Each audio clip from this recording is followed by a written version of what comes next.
நாம் இந்த வீடியோவில் 2 விஷயங்களை பார்க்க போகிறோம். ஒன்று, அஜித்குமார் லாக்அப் மரணம் வழக்கை விசாரிக்க இருக்கும் சிறப்பு அதிகாரி மற்றும் இந்த வழக்கின் புகாரானது சட்டம் 103 கீழ் பதிவு செய்யப்பட்டுள்ளது.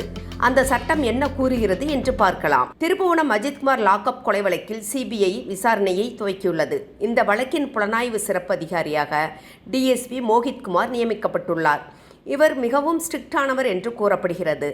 மானாமதுரை துணைப்பிரிவு குற்றப்பிரிவு தலைமை காவலர் கண்ணன் அளித்த புகாரின் அடிப்படையில் ஆரம்ப எஃப்ஐஆரின் ஆங்கில மொழிபெயர்ப்பு சிபிஐயின் எஃப்ஐஆரில் இடம்பெற்றுள்ளது. மோகித்குமார் பல மாநிலங்களில் சிறந்த முறையில் வழக்குகளை கையாண்ட நேர்மையான அதிகாரி என்ற பெயர் உண்டு. சிவகங்கை மாவட்டத்தில் உள்ள திருப்புவனம் காவல் நிலையத்தில் பதிவு செய்யப்பட்ட முதல் தகவல் அறிக்கையை சிபிஐ ஆங்கிலத்தில் மொழிமாற்றம் செய்துள்ளது. அது மட்டுமில்லை, பாரதிய நியாய சன்ஹிதா பிரிவு 103 கீழ் சிபிஐ வழக்கு பதிவு செய்துள்ளது. இந்த சட்டத்தின் கீழ் எந்த மாதிரியான தண்டனைகள் வழங்கப்படும் என்று பார்க்கலாம். பாரதிய நியாய சன்ஹிதா பிரிவு 103 கொலைக்கான தண்டனை குறித்து விவாதிக்கிறது. கொலை குற்றத்திற்கு மரண தண்டனை அல்லது ஆயுள் தண்டனை விதிக்க பரிந்துரைக்கிறது. கூடுதலாக 5 அல்லது அதற்கு மேற்பட்ட நபர்கள் கொண்ட ஒரு குழுவாக இனம், சாதி, சமூகம், பாலினம், மொழி அல்லது இதே போன்ற காரணங்களின் அடிப்படையில் கொலை செய்திருந்தால் ஒவ்வொரு உறுப்பினரும் மரண தண்டனை அல்லது ஆயுள் தண்டனை மற்றும் அபராதம் எதிர்கொள்ள நேரிடும். பிரிவு 103 கீழ் உள்ள குற்றங்கள் நடவடிக்கை எடுக்கத்தக்க மற்றும் ஜாமீனில் வெளிவராத குற்றங்கள் என வகைப்படுத்தப்பட்டுள்ளன. இதன் பொருள், ஒரு நபர் குற்றம் செய்ததாக நம்புவதற்கு காரணம் இருந்தால் ஒரு போலீஸ் அதிகாரி வாரண்ட் இல்லாமல் ஒருவரை கைது செய்யலாம், மேலும் ஜாமீன் மறுக்கப்படலாம். தற்போது சிபிஐ இந்த வழக்கை விசாரிக்க துவங்கிவிட்டது. மதுரை மாவட்ட நீதிபதி ஜான் சுந்தர்லால் சென்னை உயர்நீதிமன்றத்தின் மதுரை கிளையில் தனது விசாரணை அறிக்கையை நீதிபதி சுப்பிரமணியம் முன்பு கடந்த சில நாட்களுக்கு முன்பு தாக்கல் செய்து இருந்தார். அஜித்குமார் லாக்அப் கொலை வழக்குடன் நிகிதாவின் நகை காணாமல் போன வழக்கையும் சிபிஐ விசாரிக்கும். இதற்கான உத்தரவை ஏற்கனவே சென்னை உயர்நீதிமன்ற மதுரை கிளை நீதிபதி SM சுப்பிரமணியம் பிறப்பித்திருந்தார். இதற்கான அரசாணை தமிழக அரசு வெளியிட வேண்டும் என்றும் கூறியிருந்தார். சிபிஐ விசாரணைக்கு ஏதுவாக காவல்துறை மேற்கொண்ட விசாரணை, வீடியோ ஆதாரங்கள், கோயிலில் இருப்பவர்களிடம் நடத்தப்பட்ட விசாரணை என்ற அனைத்தும் சிபிஐ குழுவிடம் ஒப்படைக்கப்பட்டுள்ளது.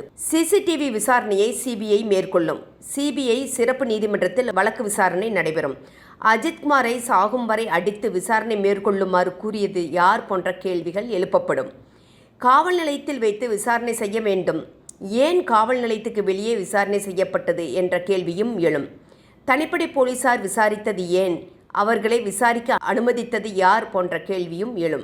காணாமல் போனது 10 பவுன் நகை என்றால் ஏன் நகை பறி கொடுத்ததாக கூறும் நிகிதாவிடம் முதலில் விசாரணை மேற்கொள்ளவில்லை என்ற கேள்வியும் எழும். அஜித்குமார் மீது புகார் கொடுத்து இருக்கும் நிகிதா மீது பல்வேறு குற்றச்சாட்டுகள் ஏற்கனவே உள்ளன.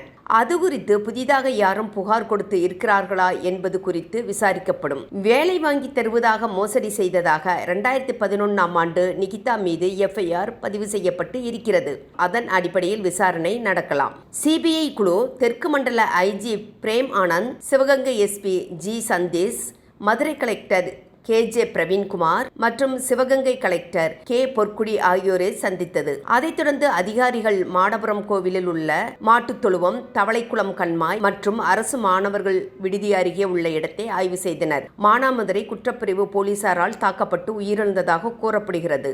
அஜித்குமார் இறந்த பிறகு இடைநீக்கம் செய்யப்பட்ட டிஎஸ்பி சண்முக சுந்தரத்திற்கு பதிலாக மானாமதுரை டிஎஸ்பியாக பார்த்திபனை மாநில அரசு நியமித்துள்ளது. காரைக்குடியில் முன்பு பணியாற்றிய பார்த்திபன் திங்கட்கிழமை பொறுப்பேற்றார். முன்பு போன்று இல்லாமல் இந்த வழக்கில் ஆகஸ்ட் 20ஆம் தேதிக்குள் சிபிஐ அறிக்கை தாக்கல் செய்ய வேண்டும் என்று நீதிபதி சுப்பிரமணியம் தெரிவித்திருந்தார். விசாரணையும் வேகமாக நடந்து வருகிறது. நண்பர்களே, எங்களது யூடியூப் சேனலை சப்ஸ்கிரைப் செய்யவும், லைக் செய்யவும். நன்றி.